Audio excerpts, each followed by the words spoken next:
With that first book I wrote, I wanted everyone to love it. And so I found myself changing my voice a lot in a way that I thought would appeal to more people. And once I published it and I started writing my second book, I realized like that was not what I wanted to keep doing. Like I felt boxed in because it was not the style I exactly wanted. And so with my second book, I really just took a chance and like wrote out of the box in something that I didn't think would do well. It was kind of just like a joy project, and that book ended up doing the best. It's my bestseller out of all of my books. So that kind of gave me the confidence to realize like this is the style. My style is my style. Like no one else can replicate it. So this is my voice and this is Mm-hmm. what I need to stick with moving forward. Um, and so I think really it's just like you just have to have a moment of courage and bravery to just write what you want to write and sound like yourself and not think about like how everyone's going to perceive it.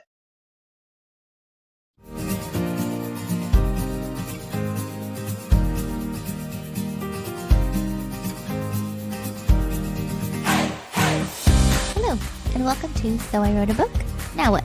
Where writers chat about writing.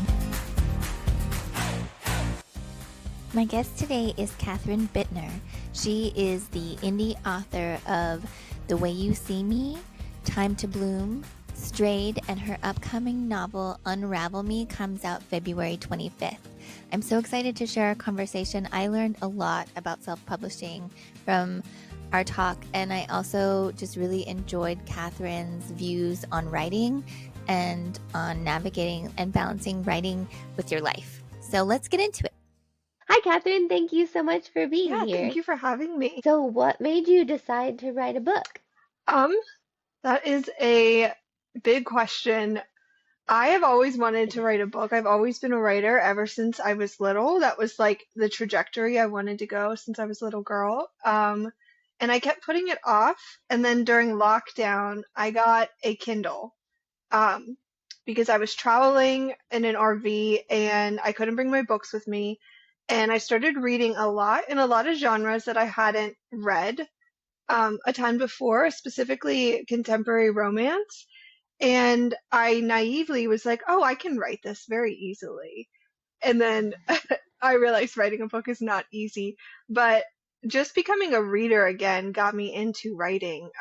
And this was in 2021, so not that long ago. Did you start writing then in the RV? I did, yeah. I started writing while I was traveling. I didn't work, I worked like part-time digitally while I traveled, and so I had a lot of downtime.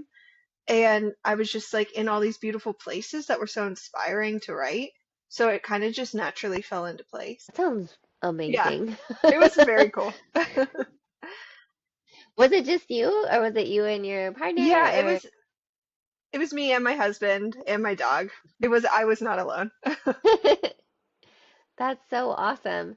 So, when you started writing, did you like just go for it, or did you have an idea and start outlining it? Yeah, with my first book, I truly just dove in. I didn't know a lot about the craft. I didn't outline it like I do now. Like it was a totally different process with my first book. It was truly a learning experience from like the ground up. And I had an idea for a story that was very loosely based on a story of a friend from college. And I just started from there, literally started writing in the middle of the book and then built it out. Had to do the beginning, had to do the end. So that process, I don't do that anymore. That was very painful. But um, I just dove right in because, again, I think there was kind of like this naive bliss with my first book that was like, this is so simple, I can do this. And it kind of blindsided me, and I did it, but it was so much harder than I thought. Yeah. I also had the same idea, like huge reader, read 10 billion mysteries, right? And I was like, I Yeah. can write this. I can write this. But I think you have to have that like delusional, like otherwise you would just never do it. Yeah. I think if you knew how much Oh, absolutely. work it is. Yeah, it's almost better that I knew nothing. I think that's the only thing that kept me going. So once you did you, on your Mhm. first book, did you finish it the whole way? What did you do Yeah, then? so do you mean like is it published and Well, I don't know, I guess what I mean. Finish it the whole way can mean a yeah, lot of different things. I guess I was thinking about my first book, and it got to a place that I thought it was done, but it was only like 48,000 words, and it was really complicated yeah, to be only 48,000 yeah, words. But I knew so nothing that I didn't know what to do from there. yeah. So I was just wondering if you had better luck in the in the fact that like you made yours into a real book. So I didn't know what I was doing. I think my first draft was about 80,000 words. And then That's I good. thought I was done. Like you said, I was like, this is great. I just need to publish this now. Luckily, I had a friend who is an editor and she kind of backed me up and was like, this is just the beginning. There's a lot more that you need to do. And so from there, I didn't know about like the Bookstagram community, and I didn't realize there were so many authors, self-published authors on Instagram. And so I started to network and make friends, and a lot of them I'm still friends with, and a lot of them we started in the same place, and we kind of helped each other figure it out as we went. So it was truly trial and error and just learning from my peers. That book went through 6 revisions and got published. So I was not done after that first draft. And I probably looking back, I could have kept editing it, but with your first book, you really have no idea where to stop. So, Yeah. Do you have a better grasp now of like when a project is done? um, I do mostly I base it on timelines. So I will choose my publishing time, and work backwards from there if I know I want to publish a certain time of year. And if I don't get all those revisions in by then, or I feel like I need to do another draft, I will just call it and say this is as good as it's going to get. And I've kind of, now that I'm on Hmm. my fourth book, I have a pretty good understanding now of like this story is fully developed. There's always more you can do, but if it feels complete to me and it conveys what I wanted it to convey, then I just stop. Did you always know that you wanted to go self-publishing with your writing? I did not. So when I first wrote my book, this is very embarrassing, but I did not know at all how you got a book published. I really thought you could just mail it. I didn't I either. thought you mailed it to the publisher. So like they did, maybe 20 years ago. And I found self-publishing through Instagram and through some Facebook groups, and I really liked all the control I had in it. And I also have a background in marketing, and graphic design, and so it felt manageable to me. Um, there wasn't a Hmm. huge learning curve there because it is so marketing heavy, and you have to learn so many technologies to be able to self-publish. And so it felt natural for me to fall into that. And now that I'm 4 books in, I'm very um, curious what the traditional route will look like. And it's something I want Hmm. to explore next. So I'm not totally putting self-publishing off the table, but I do plan on querying my next few books. I have a lot of questions. Okay, Always. But I'm trying to that's organize my okay. brain. So first I have a lot of questions about self-publishing. Like once you decided to do it, how did you teach yourself? You learned from your peers that were also self-publishing? Yeah, I learned just from the internet truly a lot of YouTube. I feel like you can figure out anything. I mean, there's so many guides now. Or there's somebody who you can ask in a Facebook group. I'm in a big like self-publishing Facebook group. And I just learned from everyone else. And there's a lot of trial and error, and things are always changing in self-publishing, the rules, what kind of works for people. Amazon's always changing policies. And so I pretty much was self-taught. I made it my job for months to just learn it like as if I was in school. Um, and Hmm. yeah, it was a big learning curve. But once you publish one book, it just kind of flows after that. Now I don't even have to think about it. It's just like a habit. When you plan your books for when you want to release them, you Yeah. mentioned that. What goes into that planning? When are like ideal times in your mind to release a novel? Is it like based on the novel itself, or is it based on, I don't know. I don't know what I don't know. So all of my books have been published in like February, March, and April, so like spring, or late winter, early spring. And that was kind of by accident with my first two books. It was just when I ended up finishing them. And now I'm kind of in that cadence where it's just that's when they're published in spring. And it's also a great time, just marketing wise, right before people go on vacation for summer. The book sales go up. So I try to look at it like through an analytical way. And then also, I don't want to be doing a book launch during summer. That's when I want to like take a break. I like to, when I go on my vacations in summer, I like to write, I like to read. I don't want to be doing all this work. So far, every year I've done a launch in this spring and it's worked for me. There's no real rhyme or reason other than that. Like, it's not better than someone releasing in fall, for instance. It's just, it's kind of work. hmm Sometimes I get hung up by the themes in the books, and I think, oh, like, would this need to be released at a certain time because of the seasons that are in the Oh, yeah. books? But I don't think that that is accurate Yeah, information. I think not so much anymore, other than very like holiday specific books. I think hmm that's the only rules that apply. I have like a summer book that it takes place at the beach. It's very summer coded, and it's bought all year round, and there's not a spike in like in July more than there is in February. So I found that interesting. What's been the most challenging thing for you in self-publishing?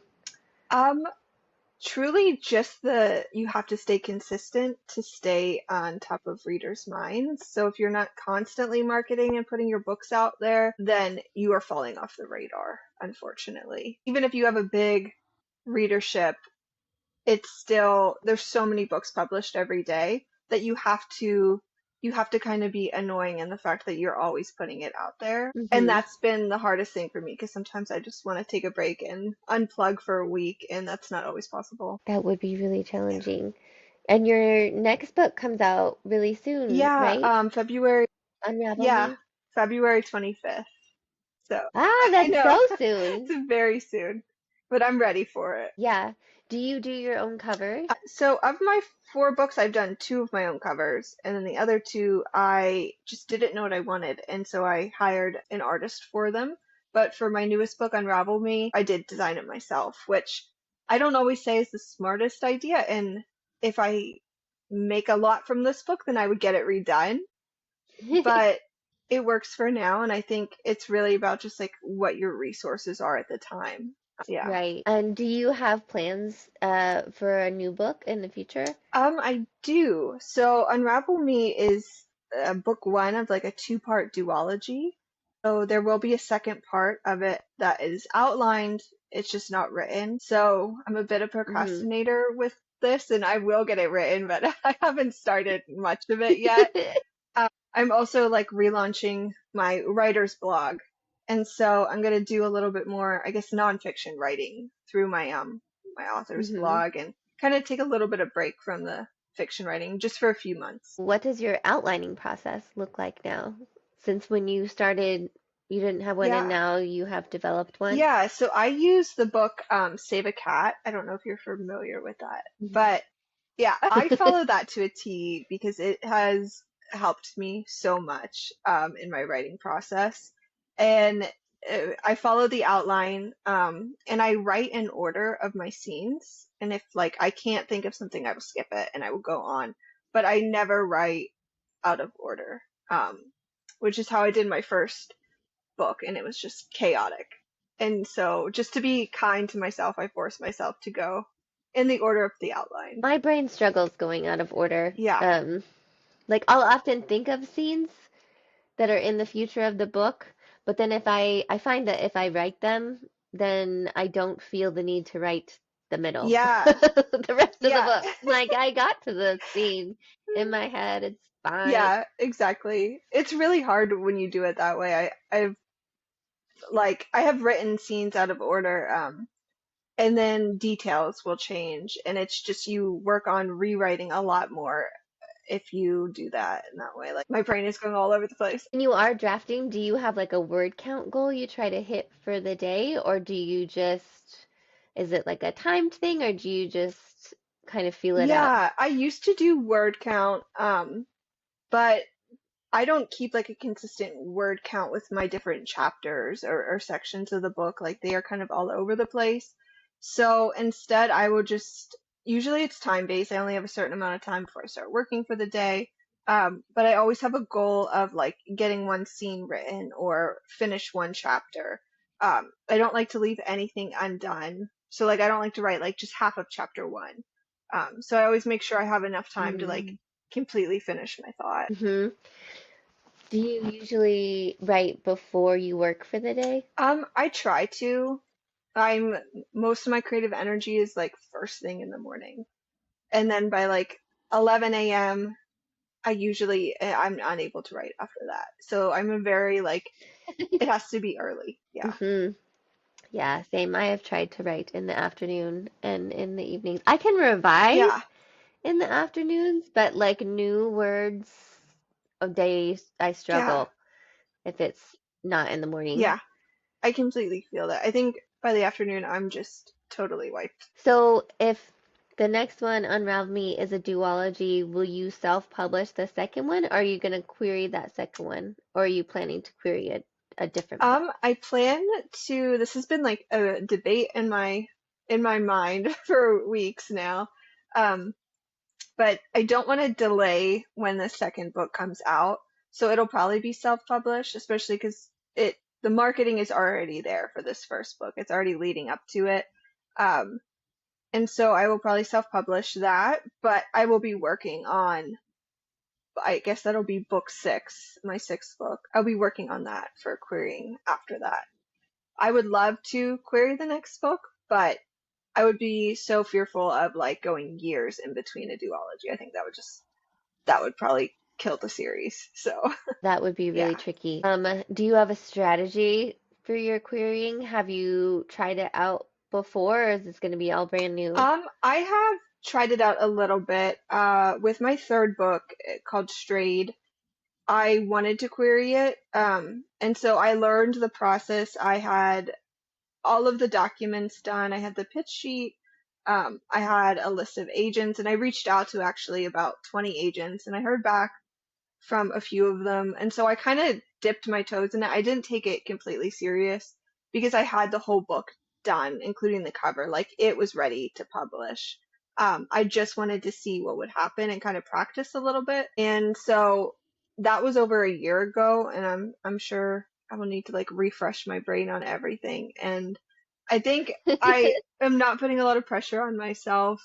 I just want to like take it slow. And because with self-publishing, you have to write very fast and like get your book out there quickly.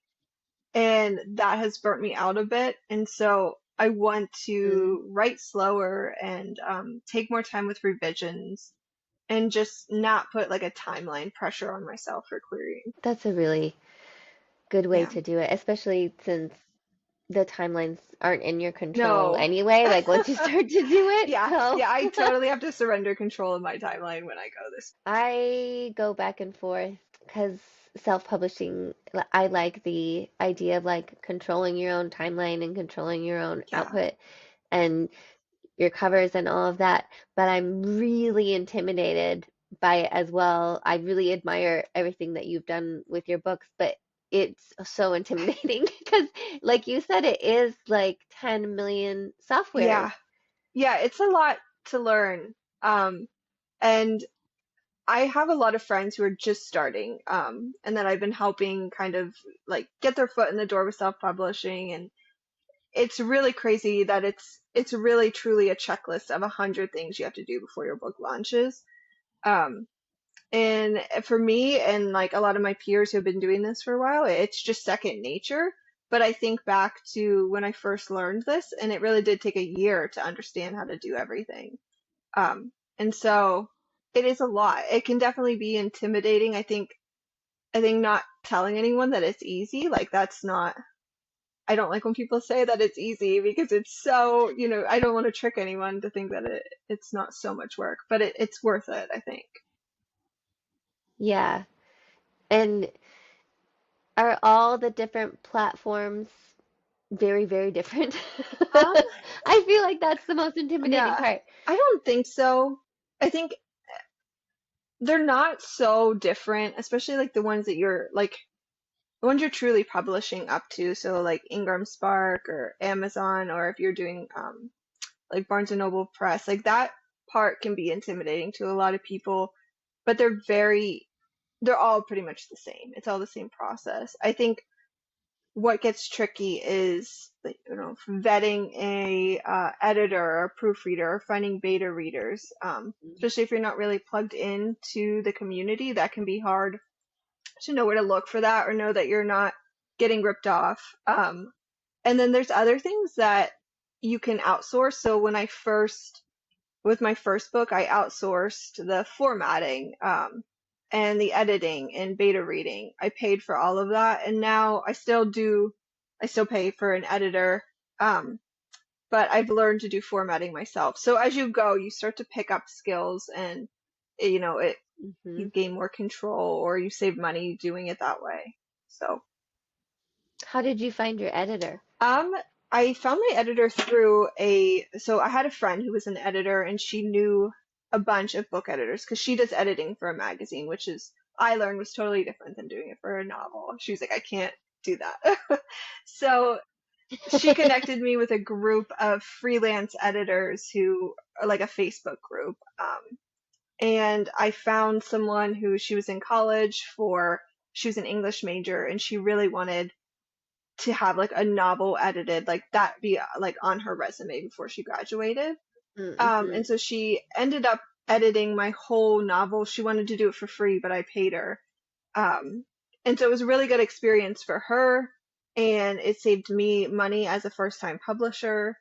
Um, but then from Mm-hmm. there, I was able to connect with just some editors on Instagram who, it has become more prevalent. Like if you want to find an editor on social media that has a lot of testimonials or has edited books you've heard of, it's quite simple now, which is awesome. Simple, but sometimes expensive. Very expensive, yeah.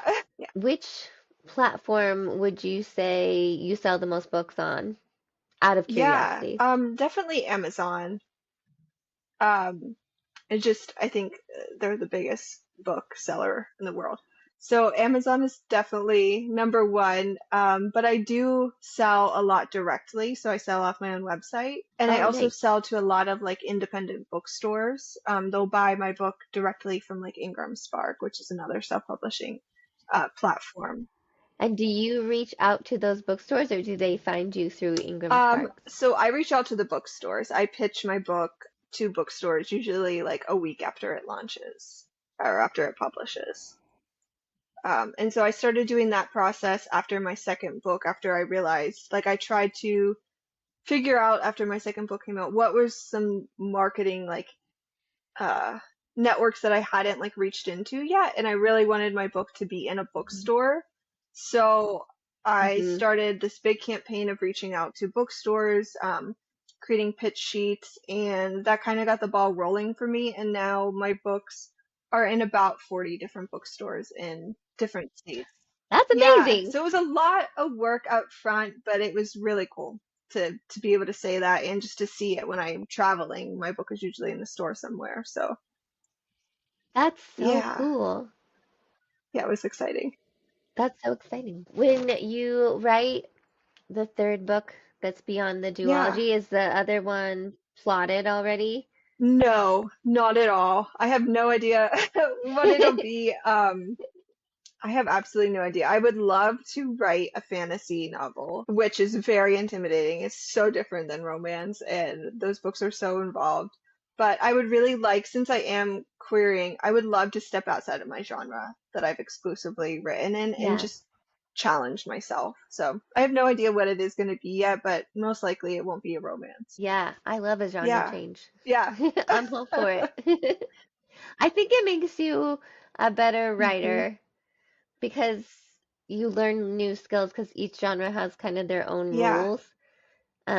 But it's all the same basic like Yeah. storytelling. No, I completely agree. I read a ton of thrillers and mysteries. Like that's my favorite genre to read. And so I feel very versed in that and I feel comfortable like I could figure out how to write it. And so like why not just give it a shot? Hmm. It might confuse my Yeah, you readers, but should. I think it's more popular now. I think a lot of authors are branching out into different genres, and I think that's really it's really cool. Yeah, I think it's definitely more common now. I did just recently, I went to a pitch event. So it was a pitch event for thrillers, but I was pitching a romance. Okay. Um, but I was only pitching it to the agents I knew repped Yeah. romance. So she was like, "But what about your thriller?" And I was like, "Well, I can tell you about that too, but that one's not Yeah. ready." Oh, that's cool. Um, but she was like, "Well, how are you going to navigate your career doing both?" Mm, And I was like, "Well, I really don't think it's that uncommon anymore." Because I can think of authors that do yeah. it, like Rachel Hawkins. She has a pen name, but she does the X Hex, Yeah. but then she does like the wife upstairs and like the heiress and stuff. Um, I think it's more common now, but she was definitely a little bit frowny face about it. She was a little bit frowny face about my whole pitch, so it might not have been the genre. Yeah, that's so interesting. I think it's getting more common. I have a friend who writes rom-coms and thrillers, and her readers have crossed over to both just because they love her writing style. Um, and so Hmm. I think now with social media being such a big platform for authors, I think it's easier to navigate that. And I think of even like Rebecca Yarros, who writes contemporary romance Hmm. and this fantasy, and people absolutely love them. And something like that. There's a way to Hmm. do it, so it can be done. Yeah, and she has the same name on both Yeah, even. yeah, I think it's more common yeah. now to not just have to stick in your Right. box. That's really, really exciting. You're gonna release this book, and I saw on Instagram that you have like 300 people signed up for your arc. Yeah, yeah. I posted on threads about reading for this book for signing up to be an ARC reader back in November, and I really didn't understand how threads worked, and I didn't know if anyone saw it. And then a few days later, I went on and I had almost 400 people signed up. Um, That's it so was crazy. I amazing. couldn't believe it, and so I had to like sift through because I didn't want to offer it to everyone. I just wanted it to be a little bit more exclusive. And so I pared it down. I think I sent it out to like 275 people total. And it's currently out there in the world right now being read. So it's scary. Yeah. I'm sure it's terrifying. Have reviews started coming in? Are they able to review Yeah, it? so they can review it so far on like Goodreads. And so a few have trickled in. I think there's like less than a dozen right now. I try not to check too much. I checked this morning and it was good. There was good ones. There's always bound to be an unfavorable review in anything you publish. Right. But As a self-published author, you probably have to read your yeah, reviews more. yeah, you do.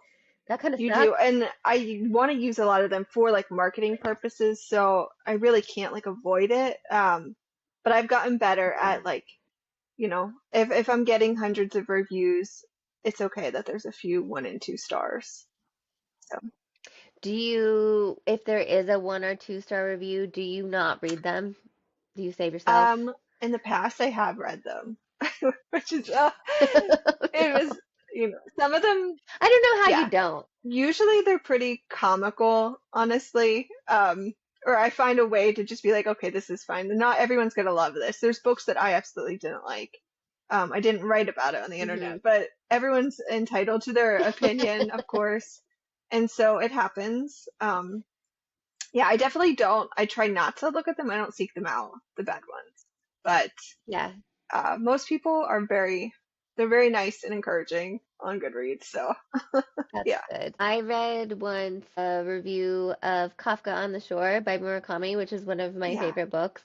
I read a one-star review of it, because first of all, I was like, yeah, what? There was a one-star review of it, and it was so ridiculous. And they were like, they drink milk all the oh my time in this book. gosh, Gross. yeah, And they were like, it's so boring. I would rather gnaw off my leg than read the rest of this book. And I was like, what is right, wrong with you? But it made me feel so much better, honestly. Like my book aren't out yet. I'm yeah, still like writing them and trying to figure out how to get them in the world, but it made me feel better about some feedback I've received of people that didn't yeah, get it. Like, not everybody's gonna right, get it. definitely. And That's I think a okay. lot of people pick up books without really understanding what they're about. And so I try to remember that because some people just they have complained that there's too much romance, and I'm like, well, you picked up a romance, so you really have to take everything with a grain of salt and not let anything get to you. You have to have a tough skin, I think. Did you have tough skin when you started, or have you developed N- it over 4 books? Definitely not. I think I cried with my first 2-star review because it just felt attacking when you were first starting.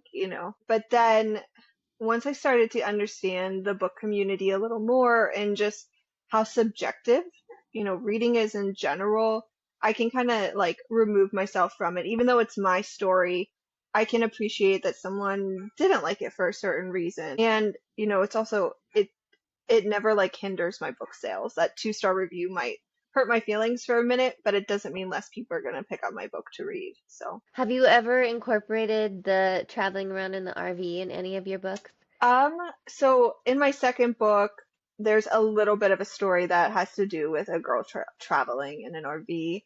But I haven't put too much in it or too much of that story in any of my books because I really want to save it. I want to write a nonfiction eventually about that whole time period in my life. Mm.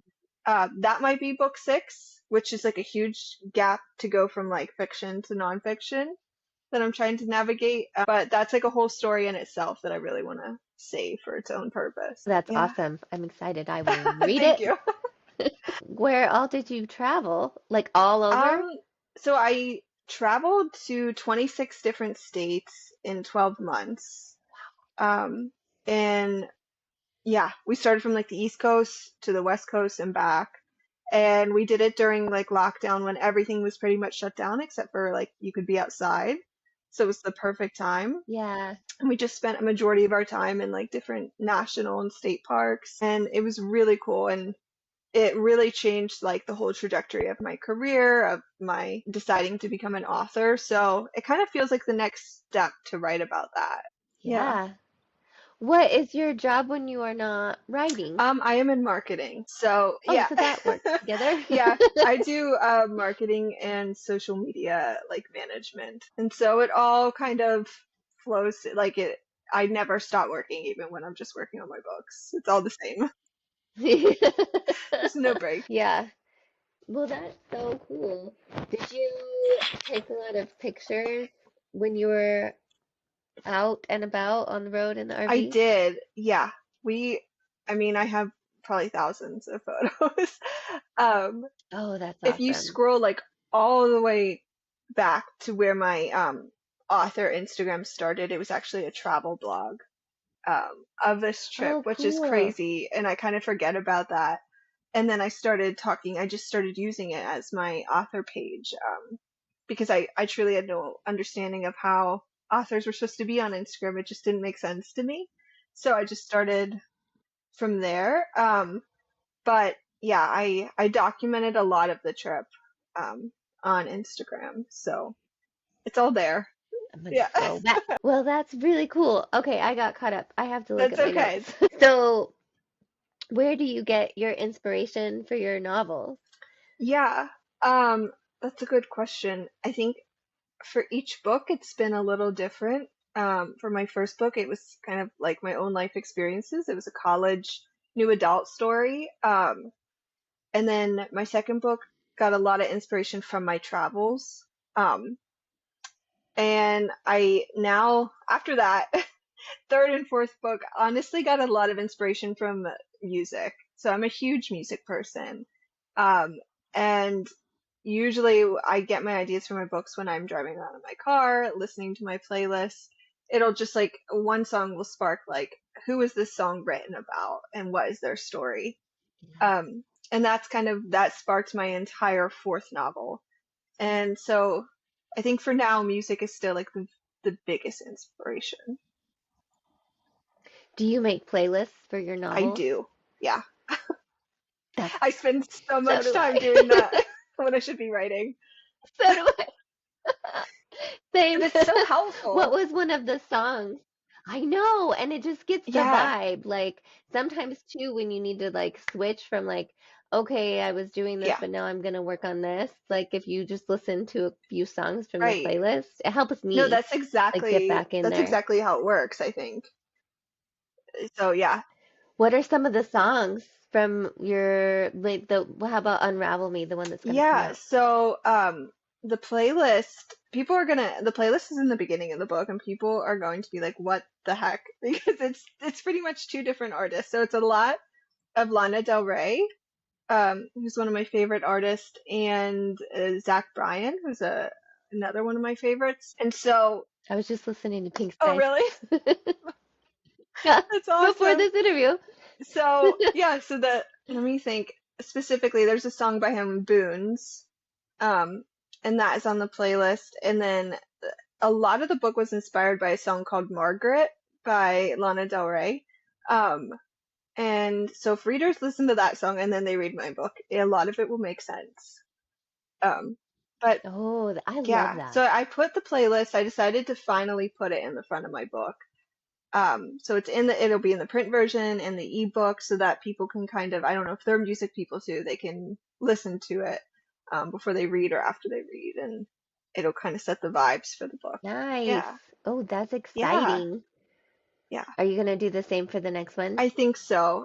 Because it's a duology, there's going to be a lot of similarities, but Mm-hmm. yeah, yeah. I'm really excited. I already have the playlist built for that book, even though I haven't written it yet. Yeah, Nice. it's procrastination. Do you, right?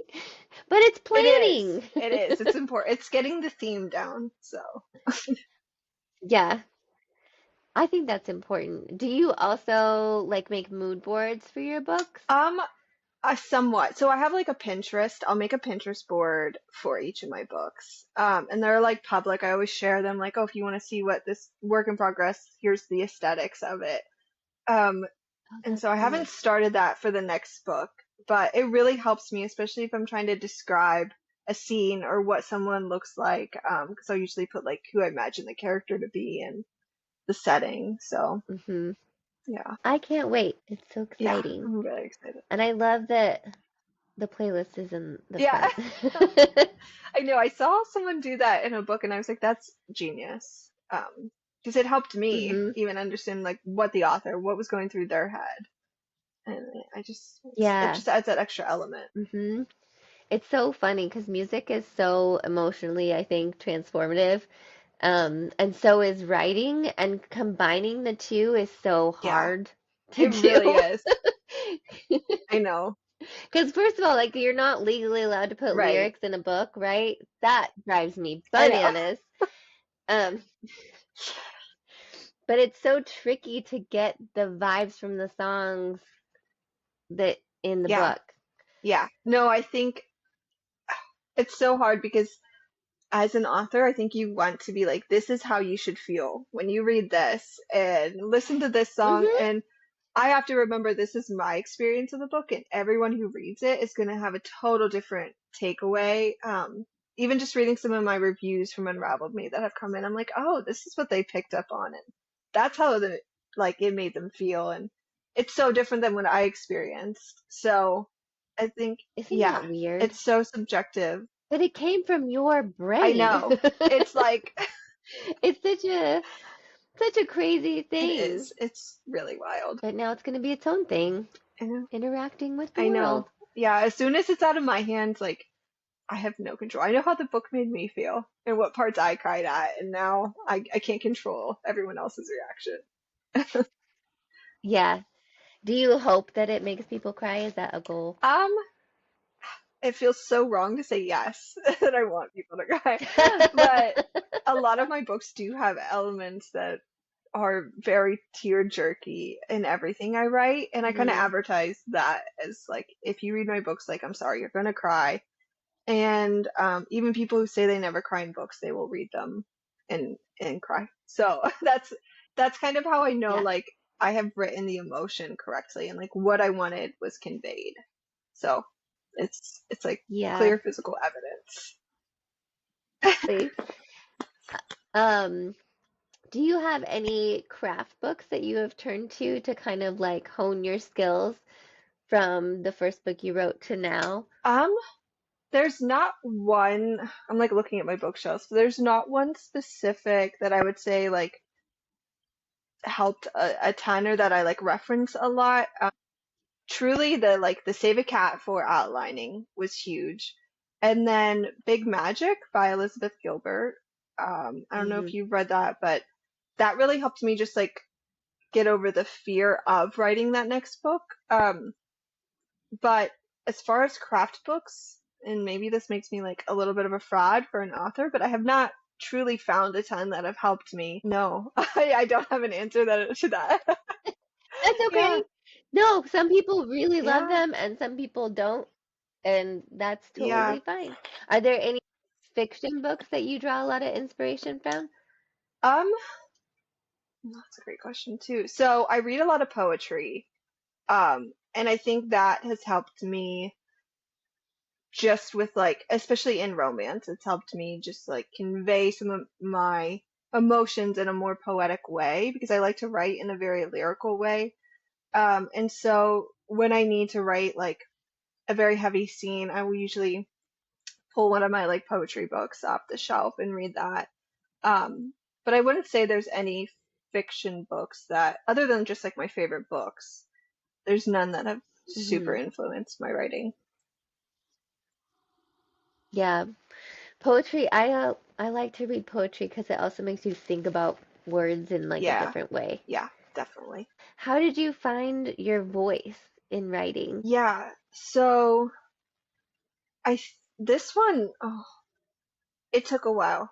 I think it took a while, especially because with that first book I wrote, I wanted everyone to love it. And so I found myself changing my voice a lot in a way that I thought would appeal to more people.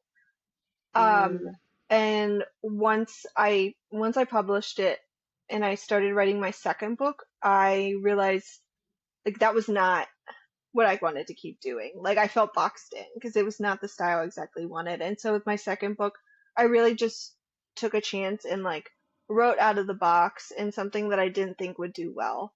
It was kind of just like a joy project, and that book ended up doing the best. It's my bestseller out of all my books. And so that kind of gave me the confidence to realize like this is the style. My style is my style. Like no one else can replicate it. So this is my voice and this is hmm. what I need to stick with moving forward. Um, and so I always say like don't read my first book because it's going to be unrecognizable when you go to my second book. It's going to sound like two different writers sometimes. Um, and so I think really it's just like you just have to have a moment of courage and bravery to just write what you want to write and sound like yourself and not think about like how everyone's going to perceive it. Hmm. That is such good advice. Yeah, it can be really hard. Yeah. But really, if you write, like, it's so true. If you try to write something everybody will like, it will be so watered Hmm. down, nobody will like it. Right, right. And you don't want to, I think in the beginning when you don't know what you're doing, there's a big tendency to kind of write how like some of the bigger authors write that you might admire. And I found myself doing that, like looking and being like, oh, this is how they posed this, or this is a tag they use a lot. That must like be what I should use. And I think Hmm. trusting that you know how to write and trusting your own gut is very important because you don't want to put out a book that sounds like someone else. Yeah. When I first started writing, there was this thing, it was like a reader thing, and you could put a paragraph of your writing in there and it would tell you what famous author you wrote Oh wow. like. It was crazy. And it told me I wrote like Oh Hemingway. wow. That's And awesome. I was like, what? No, I That's don't. crazy. Um, yeah, it was nuts, but I think what it did was, and because when I first started writing, my sentences were all very Hmm. short. Now that's like a little bit more Yeah. varied and all over the place. But when I first started, they were all very, very short and Yeah. succinct. And I think that's why it said Hemingway, because his are all really Oh like yeah. to the Right. point. Um, Oh, yeah, I don't know. It was a weird I thing. would love to do that. I'm afraid if I like plugged that in somewhere, then it would steal my work. But Yeah, see, this was like a few years ago oh before yeah. the Yeah. AI really got Right. crazy. Otherwise, I don't think I would have done it at all. But somewhere a paragraph of Right. mine may have informed AI as we know Right. it. What would be cool is if I like plugged it in and it was like, you sound like Katherine Bitner. And I'd be like, well, perfect. Right? Oh, yeah, wouldn't that be Yeah. so cool? Have you ever felt stuck in your writing? Yeah. So I don't know if you mean like a writer's block or just in general, like as an author. Okay. Either. So yes and Yeah. yes. I think writing block happened a lot before I learned to properly outline, and it still does happen, especially with if I get just to like a tricky part of my plot. Um, I will get really stuck. And I think also like in between books, when you are like coming up with a new idea, I think I get really blocked just because there's pressure, like these books behind me did really well, and now I need to write another book that does really well. And so it can be hard to remember like your first draft is supposed to suck, and it can just be hard to like get the momentum going writing again. Um, but it's kind of part of the process now, and like I understand that's going to happen. And I'm not so hard on myself as I was like a book or two ago about it. What do you do to get unstuck? So with writer's block within, like if I'm writing a scene or a plot point and I'm just so stuck, I'll usually step away from it for like at least a day and come back to it. But I will also just talk with my other writer friends about it. I will tell them everything, and they usually know like everything I'm writing. I share a lot with like my fellow author peers, and I will just hear all their ideas, and like my friends are really awesome in that, and they will send me voice memos and help me come up with a new plot points, and usually through that hearing other people's understanding of things going on in my book, I will figure it out. Like so far it's worked every time it's clicked. But I think honestly just that's like the importance of having your book read by someone else, because you can get stuck if it's just you relying on your own brain to figure out your book. Like I don't know how people do that. I would always be stuck. Yeah. Yeah. Well, thank you so much for being here and for sharing so much. Like, I learned a lot about self-publishing. Well, I'm glad. Thank you for letting me pick your Thanks for letting brain. me And ramble. also, no, you weren't rambling at all. I just think it's so amazing, and I'm excited to see what you do next and what genre you choose next and where you decide to Mm, go. Is there thanks. anything else you would like to share? Um, I don't think so. Just find me over on Instagram. It's just the Katherine Bitner. I have a book launch coming and possibly some nonfiction work coming up. I am so inspired by this talk I had with Catherine. It's really stuck with me when she said it takes bravery and courage to write like yourself. And it does. It takes bravery and courage to write the way you want to write and to write what you want to write. And for her, like to self publish it, I'm just so in awe of all that she's done. Um, yeah, so what are you working on right now in your writing project that you might need to take a little bravery and courage into? I know what I am. I'm working on revisions, and it definitely needs a little bit of that spirit. So I'm going to take a deep breath, muster up all my bravery and courage, and jump into this next round of revisions. I hope to see you again next time. Bye.